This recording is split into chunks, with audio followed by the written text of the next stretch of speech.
and I'm just going to talk you through one side on the current marketing communications landscape in the UK 2019. Could be applied to EMEA and global too. So with all good marketing machines, I want to talk you through how I can help you win in today's environment.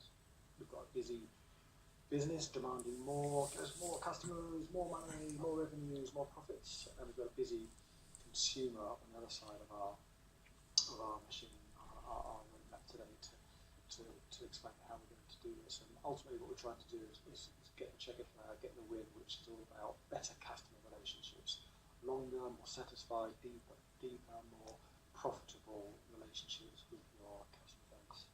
So to do that, with all good machines, you've got some various dials and levers to pull and to turn, and the ones we'll talk through are the value proposition of what we're going to offer, who we're going to offer that to in terms of target audiences, how we're going to execute that, deploy that, orchestrate that through a content plan, and then why we're sending different messages to different people, the whole messaging architecture.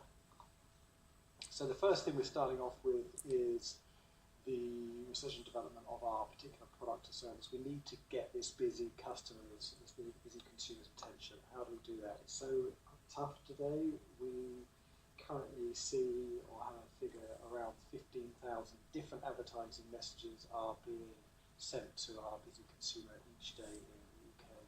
So it's way too much clutter, and they've got no time and no interest in it. So we have to make a product that's remarkable, a product that you're willing to make a remark about. Thank you, Seth Godin.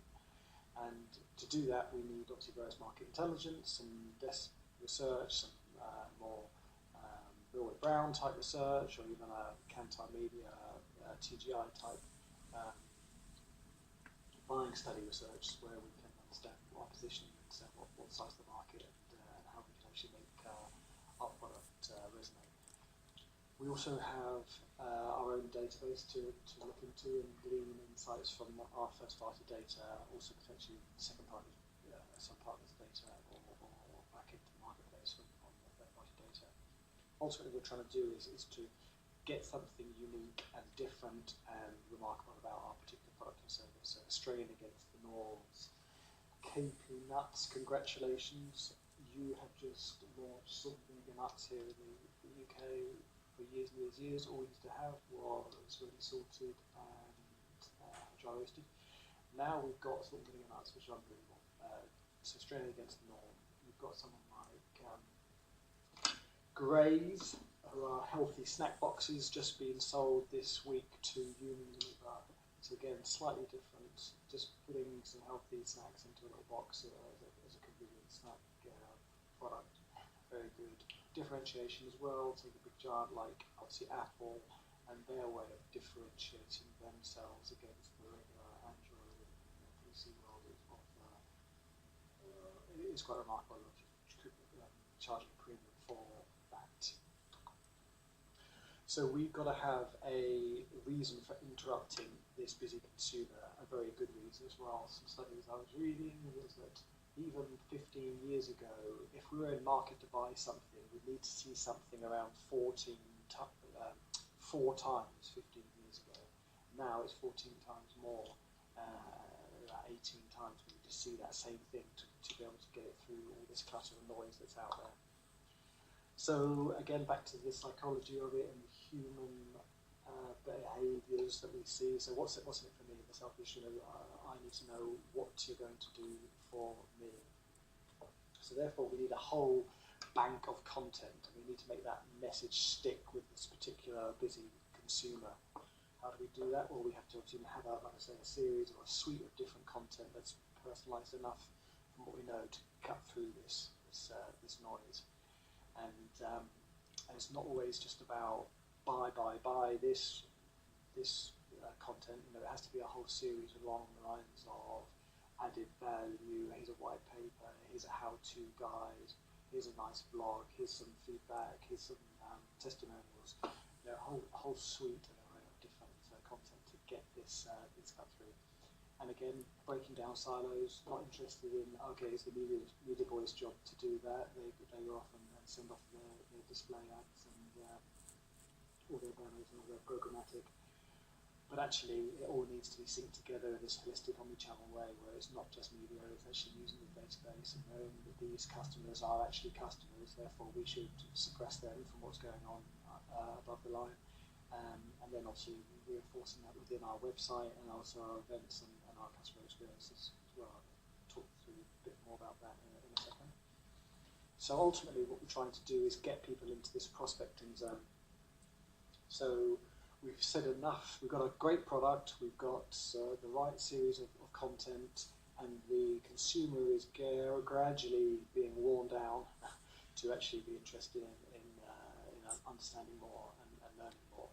So if they've clicked on an email, we can retarget that inquirer. If they've clicked on banner ads, we can then retarget them, feedback coming through.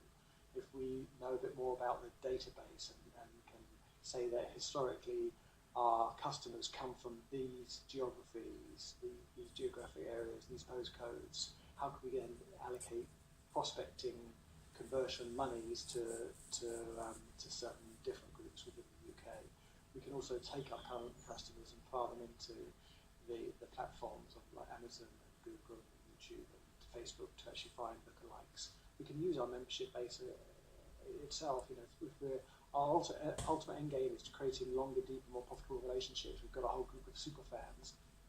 Then they are more than happy to also sell your story and help sell your story to their social groups and friends. So we should not forget member, get member. Ultimately, within this prospecting zone, we want people to hand raise and say, yes, there's some interest here. Here's a mobile number. Here's an email address, to then file and to match that through. Ultimately, what we're trying to then do next is to make sure our messaging is relevant, right channel, right place, right time, to initiate this engagement and to move them closer to a sale. So again, it's thinking about these pathways now that we're just nudging people through from unaware, aware, consideration, trial, and then purchase. So it's an all-seeing pathway and journey through actions and no actions, through all the different content we've got in play, through all the different channels we're using, all the different channels across media, across CRM, across web, across customer experience, and devices now. So the whole thing about knowing that I've gone on my mobile phone and I've seen a tweet or I've seen an Instagram post and then I followed that through, and knowing that I've then gone onto my desktop, or I've gone onto a tablet, or I've gone onto my wife's Chromebook, etc., and syncing all those different devices and those identities together, so we can then make sure that the experience is all synced together. So this whole thing about dialogue and creating an easy dialogue, there can't be any friction anymore. You can't fill out these 3 pages of questions and give us all your personal data before we're actually engaged with you. It's got to be frictionless, and again, thinking about this funnel, aware, and then consideration, and then how we can nudge them closer to buy through these relevant interactions. The consumer is much more savvy as well, so this whole thing around transparency from the web and helping customers and consumers become more marketing savvy. So, for example, this lady, there's an example here is that she's got a 5-year-old baby. She had a jigsaw that was for 3 years, and she can go on her mobile and post it up and sell it to eBay or Facebook for within seconds. These are the types of things that we're used to doing now, and expect that from these businesses who are engaging with them.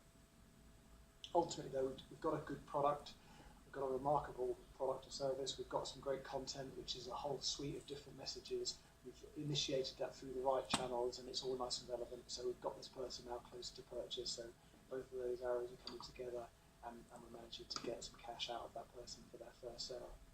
In my mind, that's all about the acquisition. That's all about how we can acquire those new customers in.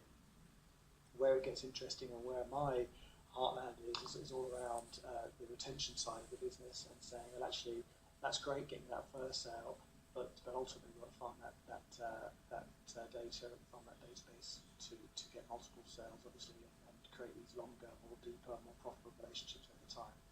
So to do that, we use our database to start score or allocate people to different